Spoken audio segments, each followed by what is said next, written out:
It's 26 degrees here in Lagos, and I'm sure we will soon find out what the temperature is in Osun State as at this moment. It's less than 24 hours to take off time of the elections in Osun State. Today is August 14. Welcome to Sunrise Daily. I'm Ayo Makinde. It is a nice 25 degrees right here in the nation's capital. Good morning and welcome to Sunrise Daily, your daily dose of sunshine. Quite sunny this morning in the nation's capital. I'm Kayla Megwa, and yes, we will be joining our she's our correspondent, isn't she? We're going to be joining who is in Osun State at this moment. Now, of course, we've been talking about these elections. 24 hours remaining for the people of Osun State to exercise their franchise. Now, this particular election has been one of the most contentious subnational elections I've ever had. It's not nice. It's not nice. The violence has been pretty disappointing, and it's been very sad. 29 people are dead. 29 people are dead. Yesterday, we were having conversations here in the office about that, and one of the questions I asked was, even if you won, would you be able to celebrate after 29 people are dead? How do you celebrate after people have died as a result of this particular process? Which also makes us very circumspect. We have to start thinking about our electoral process and how we can remove this madness. Martha sent us an executive summary. She's there with Pacts Development Initiative, by the way. They're the election observers. One of the election observers for the Osun governorship election. And we're seeing the executive summary, even though they say it's not just about violence, there's a lot of tension that's led to what we're seeing in the news when it comes to the Osun elections. Political rivalry, electoral violence and intimidation, criminal networks. In fact, part of that report, Ayo, said that criminal networks were activated for this election. How do we build a society when this is how we conduct something that's supposed to be a celebration of our democracy, something that's supposed to be something we enjoy, come out, have a good time, a good fight, and then you win and someone moves? The concept that we have 15,000 police officers in Osun State, the army is deployed, the NSCDC is deployed. Is it a war? Very good question, Kayla. I guess we'll be getting more perspectives from Mark in a short while. But one of the things that I've also seen from my experience, having been doing this for a while, particularly since the beginning of this republic, and I think I've only been away from the studio in the past, how many years we've been running elections, maybe like once or twice during any major election like governorship or presidential. And what I've seen is there's always a lot of noise, and at the end of the day, it's all just a storm in a teacup. Whether or not it's the same thing this time around is something we have to interrogate. 29 people dead, that definitely is concerning. The rhetorics that we've heard and the dramatics personnel, the politicians, it calls to a lot of questions. Thankfully, we have someone on ground, a couple of our guys who are there. Utokwe Kute has been giving some report, and we have also Markwe Yusuf on standby. I don't know if it's okay if we can get to Markwe now and begin to find out exactly what the details are, what's on ground now, how has it been. That tension that you mentioned, it definitely is something concerning, and I guess we just have to see. So, Kayla, maybe it's a good time for us now. Let's connect with Markwe, check out what exactly the temperature is in Osun State at this time. Hi, Markwe. Good morning. Oh, and when we mentioned our correspondent, Emperor Simon is also there. So we have a whole team in Osun. But let's hook up with Markwe Yusuf, who's ready for us. Mama Grace, good morning. Good morning. Talk to us about what's happening. What's the temperature like in Osun State, and what are you observing with Pacts Development Initiative?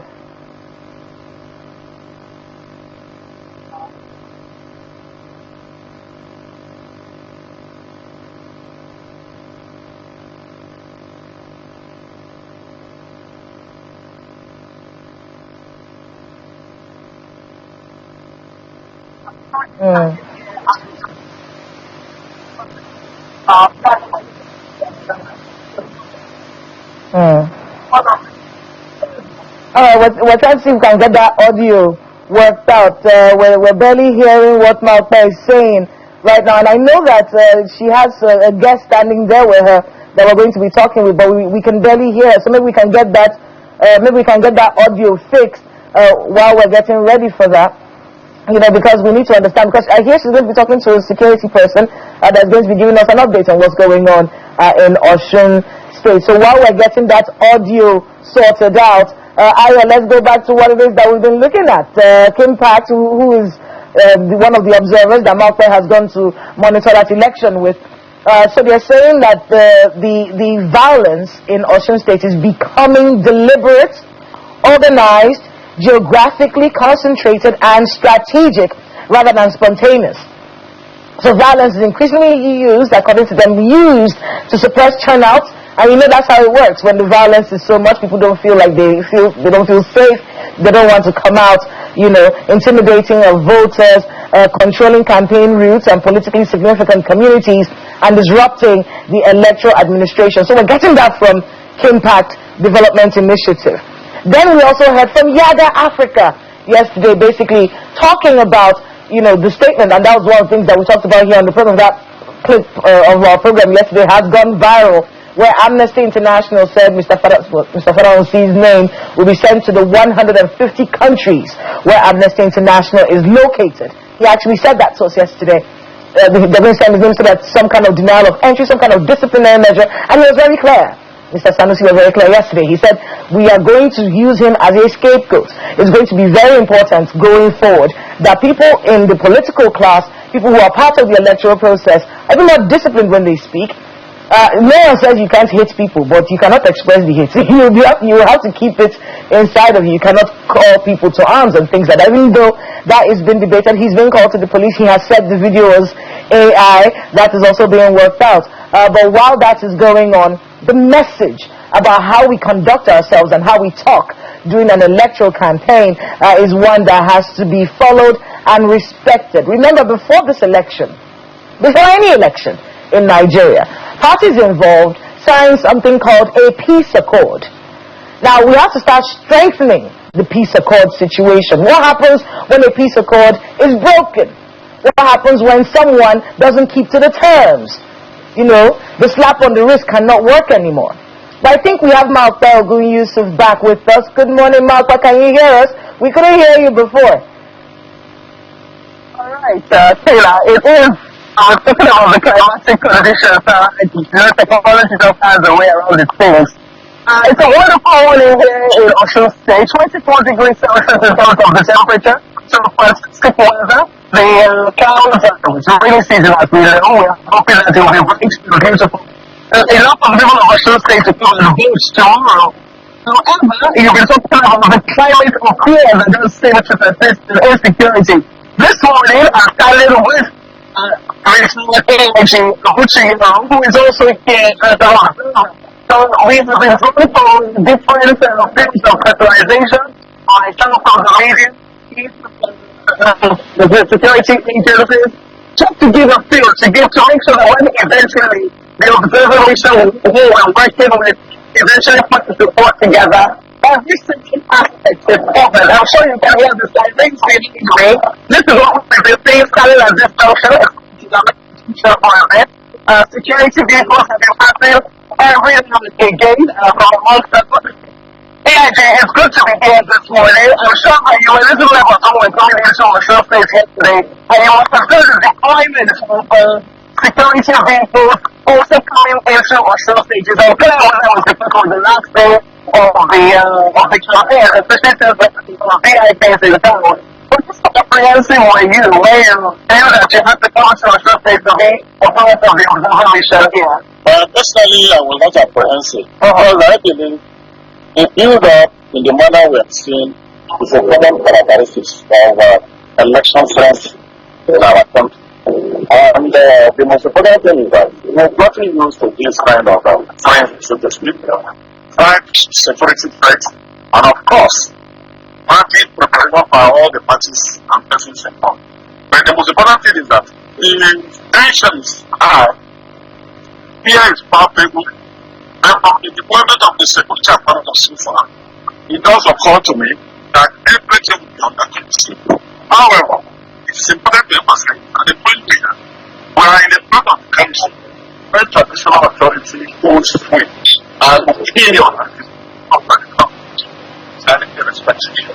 In my view, before this election, it is important for the various traditional to make general communities that they to assuage them that democratic election is not a warlike preparation and to de-escalate the tension as we are lucky enough that all those steps in this environment are not taken. Therefore, while the process are the best in their preparation, the traditional authority is keeping the security agenda by addressing their voters. And of course, the chairman of the State Council chiefs, the Royal Market, they are going to make a state broadcast, maybe later this week, to tell us in general that there's been a peaceful election. That despite the provocation or despite they have time, people should endeavor to ignore it and vote peacefully.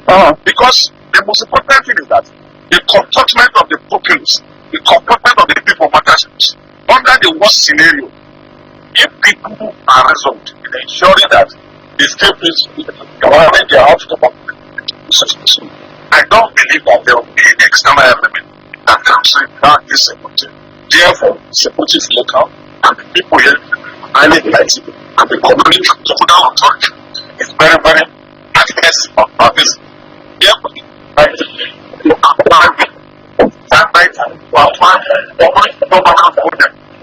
in enforcing security. And I believe that if these indices are paid into or applied, we are going to come out very safe and the election will be peaceful. Well, I'm sincerely hoping that we can get this audio thing fixed, or at least get another source of audio, Kayla, because the audio isn't coming out as clearly as one would expect. But I think if anyone was even able to glean from some of the things that our guest there is saying, it's pretty much saying everything is local. All the activities going on there is local and everything. So one is wondering then what all of the noise is about. Is there anything, Kayla, you think, I don't know if there's anything our colleagues over there, can do to clean up that audio better. But while they're at it, one other thing that's played out, in the process of this election is that the two candidates of two different political parties have endorsed the incumbent governor as their own candidates as well, fully, devolving all of their resources, collapsing all of their resources into the re-election of the incumbent governor of Osun State at this time. That's also a developing story. INEC has already made some pronouncements as far as the collection of PVCs are concerned, and we have also heard a massive, just as you said the other time, asking, whether or not it is war. Police has deployed quite a number of their personnel in thousands, more than 10,000, about 15,000. Personnel the last time we heard. And of course, you also mentioned the fact that Yaga Africa is raising some concerns.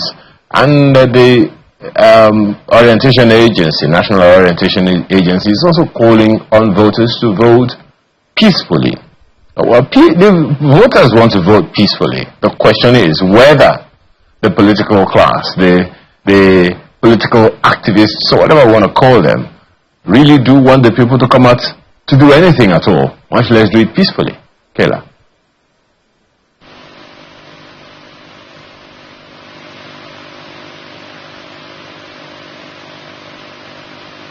Can you hear me, Kayla? Well, you're absolutely correct. Yes, I can hear you. We had a conversation, I think yesterday. It was in preparation for hard copy, which is going to air this night. And one of the things that my guests were talking about, Mr. Majid Dahiru, one thing he said is that, listen, what we've done as a people is that we've created a country that can't be sustainable. It's not sustainable to have such violence in the run-up to an election. And this is Osun State. It's one state. But that's 6 states and the FCT. Then there's a presidential election coming up in 2027. And the question is this a litmus test? Is this an example of what our presidential election is going to be like? Are we going to ever have elections the way they're supposed to be? Celebrations of democracy. Now it's war. 15,000. That's the number, Ayo. 15,000 policemen sent to this election. And apart from the 15,000 policemen sent, like I said, there's the army, there's the NSCDC. There's so many security operatives sent to Osun State for an election where 29 people have died already as a result of multiple issues. Criminal networks, back to what Impact Development is saying, criminal networks and political mobilizations are overlapping, according to Impact. So they're talking cults, confraternity groups, political thugs, unemployed youth, transport association, informal security actors, networks around illegal mining, all of these things activated in the run-up to an election in a state that we have all, we watched Osun State all these years, watching it, ensuring that the development that the people need happens. When are we going to have people-centered governance? That's the question. In our electoral process, are we putting the people first? Or is our electoral process all about power? Just to grab power. You talked earlier, Aya, about Yaga Africa and, of course, other people who've been speaking up about the elections. But I want us to play the report that we listened to yesterday from Emperor Simon, our State House correspondent here in Abuja, who is in Osun for the elections. And it was a report yesterday night about the security deployments in Osun State. So maybe we can have that right now. Please watch this.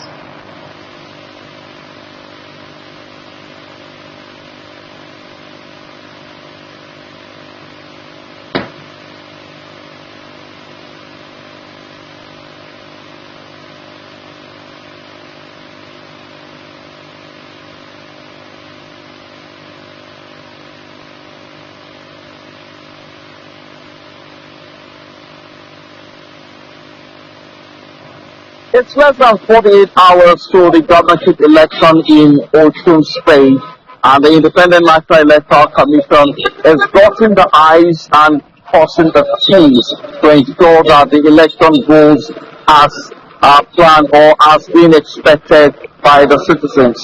Later in the day, the Commission will be distributing non-sensitive materials from the office of the Central Bank of Nigeria here in Osogbo, the state capital. In terms of security has heightened with thousands of personnel from the Nigeria Police Force, the Nigeria Security and Civil Defense Corps, and personnel from the Nigerian military deployed to ensure orderliness and to ensure that there is no breakdown in security during the election and even after the election. Political parties are rounding up their campaigns as per the 24-hour, to election rules based on the Electoral Act. So today, all political parties are expected to wrap up their campaigns, and by tomorrow, we expect that no political party will hold campaign any longer. Meanwhile, Osogbo, the state capital, is peaceful in spite of the fears that have been expressed already. And we hope that with the security architecture or structures that have been put in place, there will be no breakdown of law and order in Osun State. Meanwhile, as it stands now, there are 332 registration areas in Osun State with 30 local government areas. In terms of the registered voters, we have received 2.3 million registered voters that are expected to cast their votes in 3,763 polling units across the state. Our eyes are on ground, our ears are to the ground, listening, watching as the days go by, and hopefully the election goes peacefully. From Osogbo, the Osun State capital, Emperor Simon, Channels 22 News.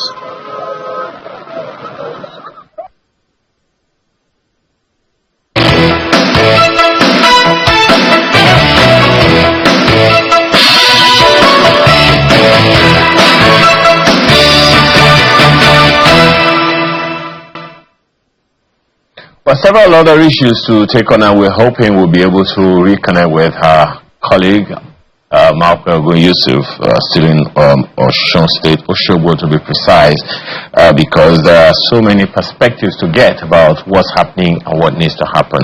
In the meantime, let's take the comments of Mr. Ehi Brahma, who is the publisher of and editor-in-chief of Niger Times and is also a public commentator. Thank you so much for joining us this morning, Mr. Brahma.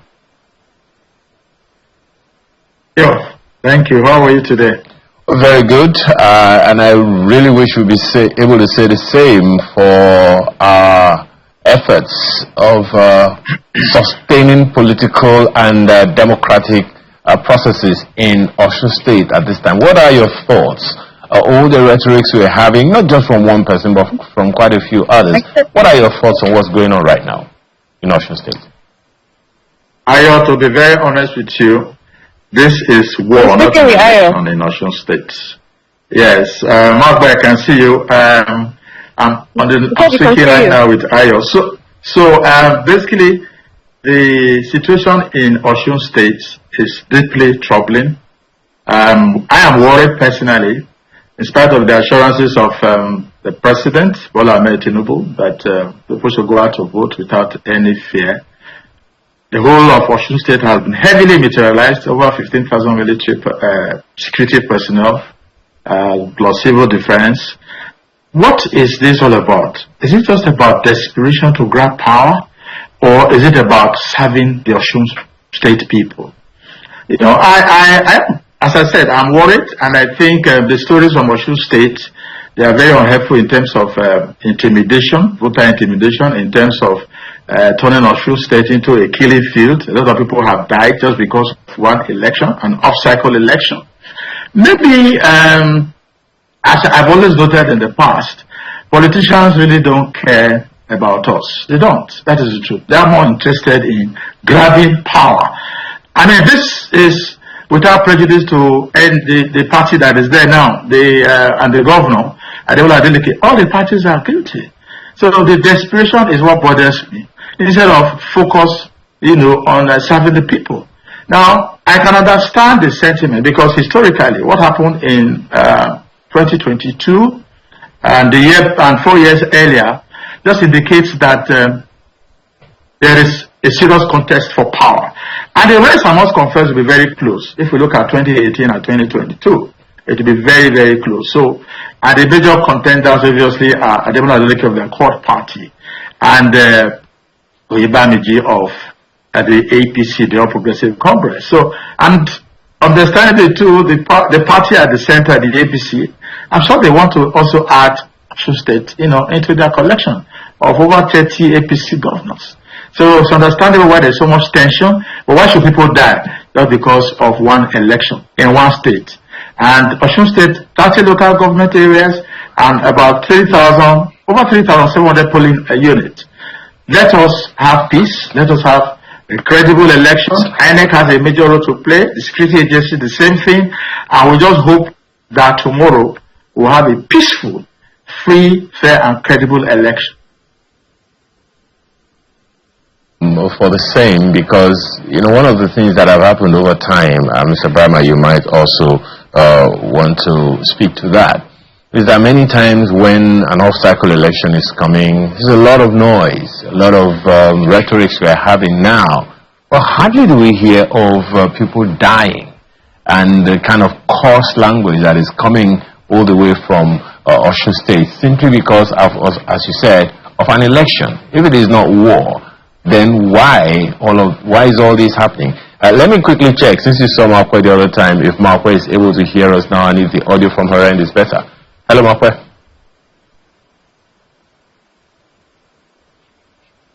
Oh, okay, I understand that she may not be able to hear me right now. But so we'll still go back to Kayla in a moment to speak with her a little further. But so, Mr. Brahma, what else then needs to be done? We are 24 hours or less away from the kickoff of the elections in Osun State, and all the things that need to be done has been done as at now. And if you would offer a counsel, to whom would you be speaking right now? Campaigns are over. The electoral process is pretty much underway.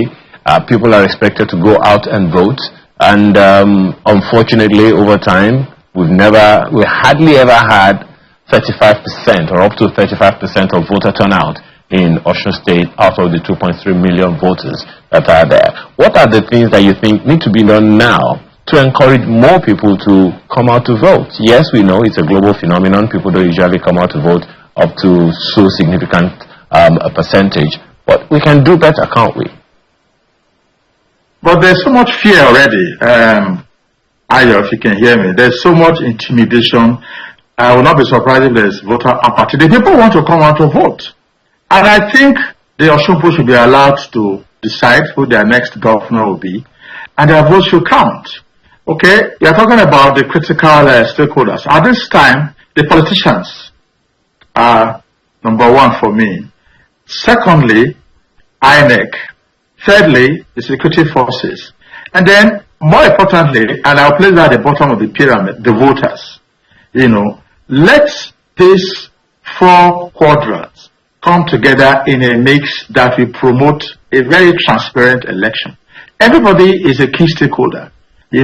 All the participants, those that will announce the results, collate and announce the result, whether from the ward level to the local government level to the state level. There should be no manipulation of any kind. I think we've gone past that stage.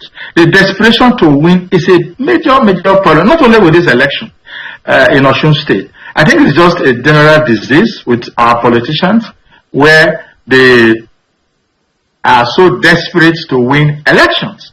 And it will be really unhelpful. The violence, talking about violence and people dying, that should have no place in our democracy. As Kela was saying earlier, we should be celebrating democracy. Since 1999, this is now 27 years or thereabout, we should celebrate democracy. But progressively, it's becoming violence prone.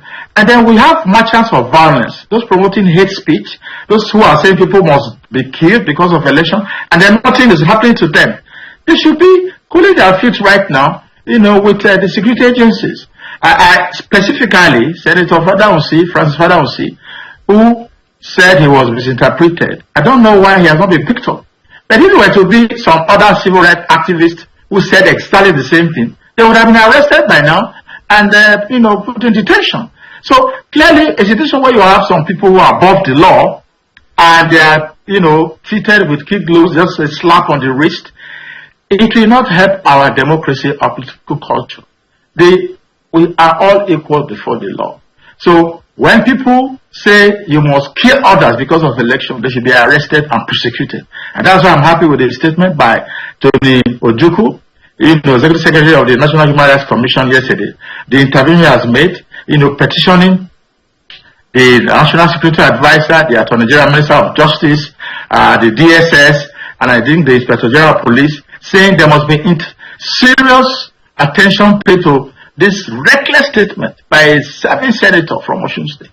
I mean, we should not sweep this under the carpet. If we do not set examples, then these things will just keep coming and going. But 30 people or more have died in Osun State because of what? Because of one election. I think it's totally unacceptable, and for me, people should not die for democracy. And that's why the words of former President Goodluck Ebele Jonathan, continue to ring that the life of any Nigerian is not worth,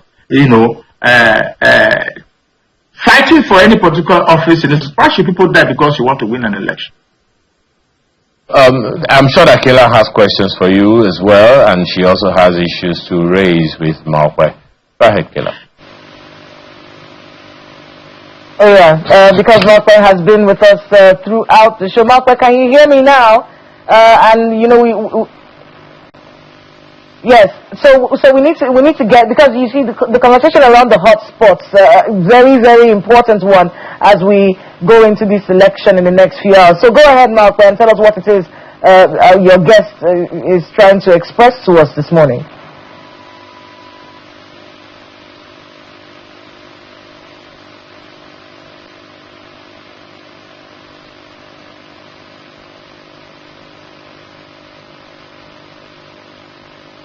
Oh, we lost that connection. So let me go to Mr. Ehi Brima then.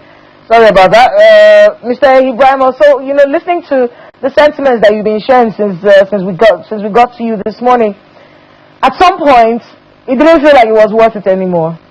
If 29 people have died, how do you celebrate? You do a Thanksgiving service after 29 people have died. So talk to us about our political class, because this is an issue and basically a signpost for what it is that we're going to be seeing come 2027.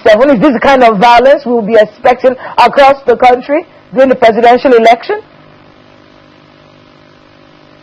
Kayla, this is the last off-cycle election, and the central theme is desperation to grab power, whether at the local government level, at the state level, even in Abuja. So, but politicians should just respect the fact that the voters ultimately they have to make their choices. They need to decide who will lead us, at any level.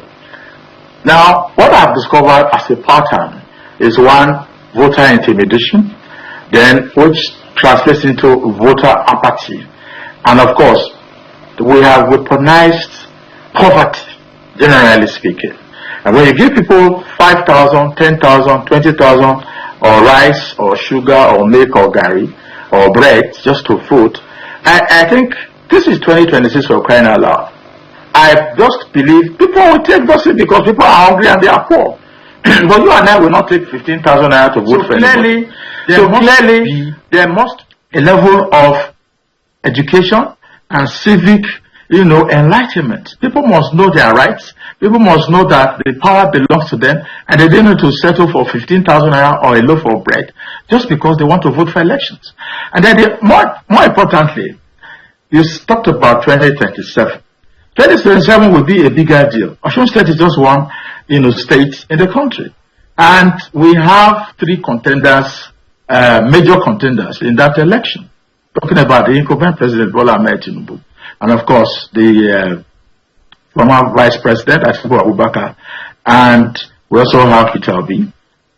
So I believe that if they believe that we need to have a country first before we can have a leader, then maybe their thinking and their approach will be very different. In Osun State, I want to appeal to the voters. Come out tomorrow and vote. Do not be intimidated. Do not settle for 5,000 or 10,000 naira before you vote. And for those who were cursing that if you receive money and you do not vote, excuse me, for the people that you got that money for, and that you will be cursed, I think that should be, that's totally unacceptable. Come out and vote. No fear, no intimidation. And please exercise your franchise to vote. That will be my appeal. The issues of violence, intimidation, whether for this election or any other election in Nigeria, especially the elections in January, general elections, please, Nigerians, just come out and vote at any point in time. But for those who have to play their roles, whether it is INEC or the security agencies, please, I want to also appeal. What we need is free, transparent, credible elections in this country, not killing people because you want to grab power. It's a very dicey situation, and one that I know that this election was going to be contentious because of the past and things that have happened in the state and the political actors and the drama that we've watched unfold over the years. And the deployment of security agencies to Osun State is supposed to create some kind of confidence in the voters, so they can actually come out and exercise their franchise, even though you have advised the voters to come out. The fear is on purpose. I think we need to let our Nigerian people understand that fear is contrived. The idea is for you not to want to come and exercise your franchise. That way all kinds of things can happen in the dark. But let me get your thoughts on going forward, future elections in the country. How do we clear up this space, Mr. Brahma? How do we make this thing healthy again? Because it's so toxic. Lots of money. People are desperate. Is it possible to even clear it up? Is it possible to clean it up? It is possible, but the job belongs to all of us, to all Nigerians, not only the politicians. We must refuse to be intimidated, to be bullied. We must refuse to be accepting. Voters must refuse to accept to be weaponized because of the poverty, some of them are facing. So talking about letting, the space up, that is very important. And I said the critical stakeholders, INEC, the security agencies, the voters, even the media, and civil society. We need to come together in a mix to ensure that we hold credible elections. It's not only INEC. Now, sometimes logistic problems are created. Imagine adding SDP to the ballot at the very last minute. That created logistical challenges for INEC. And materials for tomorrow's elections arrived late yesterday in Osun State. So that was totally unnecessary. So the courts too are also a critical stakeholder in this whole process. So if we all are serious about deepening our democratic culture and respecting the votes of Nigerians so that our votes will count, then we can clear the space. Everybody has a role to play. But the politicians themselves, they are too desperate because there is no accountability of any kind when they are in office. The money at the center, whether at the local government level, state level, of the federal government, there's too much money to be shared. There's so much budget, to make them want to be so desperate to get into power. So that is the bigger problem. When there is accountability, if Nigerians can hold these politicians or public officers to account and make sure that they respect the true wishes of Nigerians, they will not be this desperate. They are desperate because they know when they get there and do whatever they like, nothing will happen. Usually there are no consequences. People are threatening voters, threatening party members, people threatening INEC officials with death, and nothing is happening to them. When they should be in jail by now. They should be in detention, as it were. And I'm so very hard, on the senator from Osun State, who said what he said. It was reckless, it was provocative. And I don't know why we're having two sets of rules or laws in Nigeria. That is the starting place, Marco, if we want to clear the space. I mean, my name is Kayla, but okay. Sorry about that. I know, but like we said earlier, we're listening to Mr. Antonio Ojukwu yesterday, where he talks about, the fact that from a local, so we see it on two sides. From the Amnesty International side, and they say, oh, look, we're doing this in the 150 countries where we are located. We're going to send Senator Fadausi's name there so that we can, get some kind of repercussion for the things that he said, if it does come out that he actually said those things. So that's on one side. But on the local side, we saw the head of the National Human Rights Commission yesterday, Mr. Tony Ojukwu, saying, listen, we have petitioned the NSA, the police, everyone has been petitioned on this particular matter, seeking for justice. And the idea, like we've been talking about, is how to rein in political rhetoric when elections are around the corner, when they are happening. But I want to get your thoughts on something else. It was something I mentioned before. Before every election in Nigeria, the parties involved, the stakeholders, everyone, traditional rulers, everybody comes together and signs something called a peace accord. Over the years, we have seen people break peace accords with no consequence.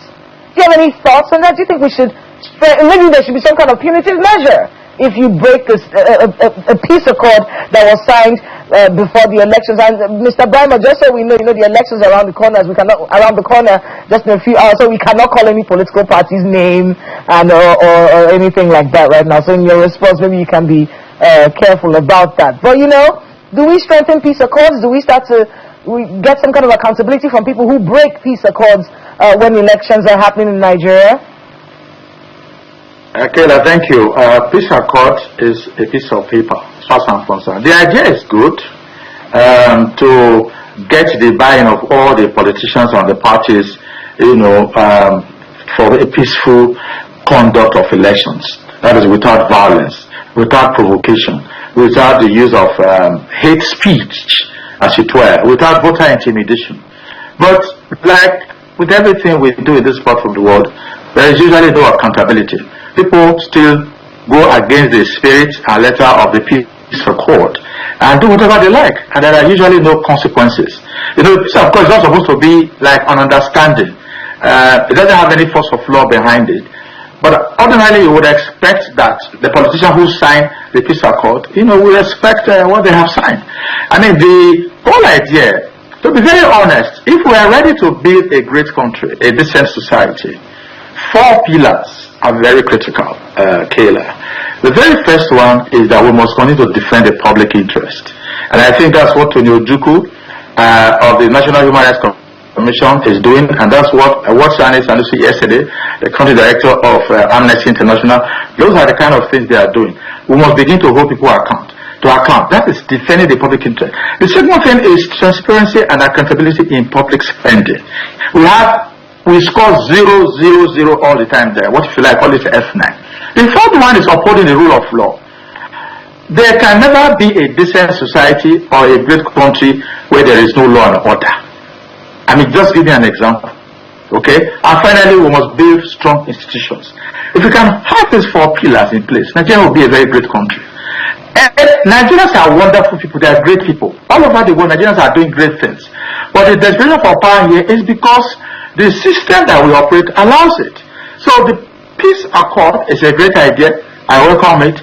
But politicians should ask themselves why they violate, the agreement that they entered into, with the idea itself. So I still want to appeal again that voters should come out tomorrow. They should not be intimidated.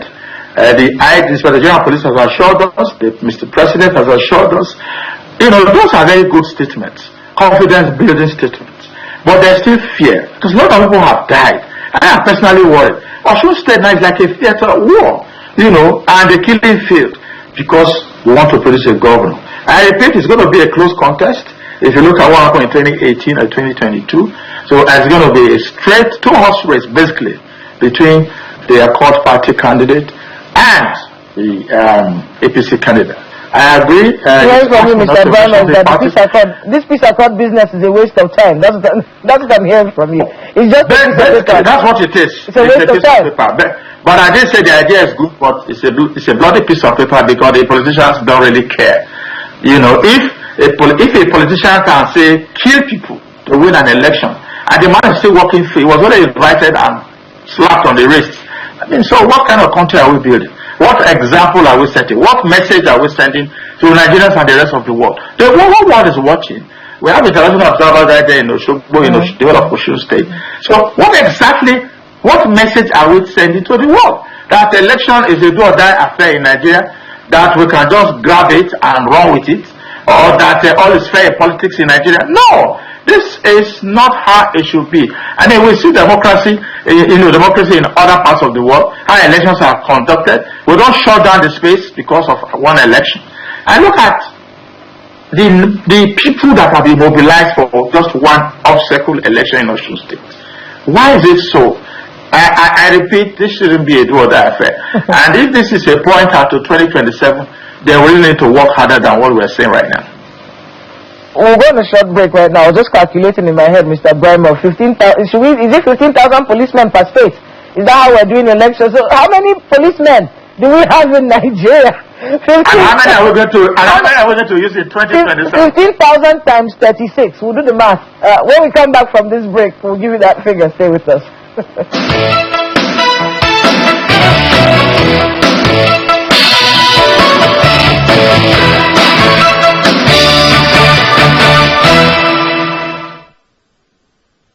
Well, thank you so much for staying with us. Well, Mr. Brimer, it's closing moments of the show this morning.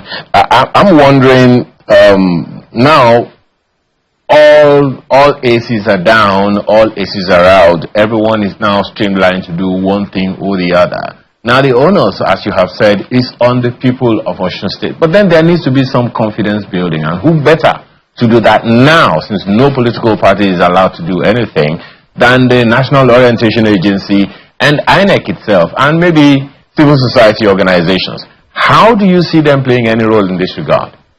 Can you hear me?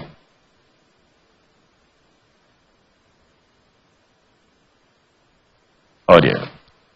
I don't know, maybe Kayla, you want to take that up?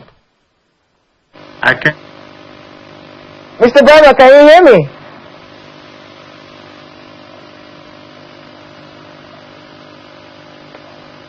I mean, can you hear me, Mr. Burnman? I can hear you, Kayla. Oh, I see. Okay, so that's what's going on here. All right, so we did that math before. 15,000. If we're deploying 15,000 policemen, since we're 36 states and the FCT, that means for the presidential election, we'll need 555,000 policemen. And that's just from the police. We've done the math. Yes, we did the math. 555,000. That's how many the IG, DSU, would have to send to police the country during an election that's supposed to be a celebration of our democracy. All right, so let me get your thoughts on something I was talking about, that the fact that the ACs are down. Everyone has their roles clearly set up. We're asking the people to come out, but like I said, we need to build confidence in the people. We need to build confidence in the people to be able to exercise their franchise in a place where 29 people have been killed and the tension is rising. I've been reading the report from Kimpact Development Initiative. Hotspots, the risk level is critical. Shogbo, Ede South. Those are the two places where they say the risk level is critical. It's high in Ede North.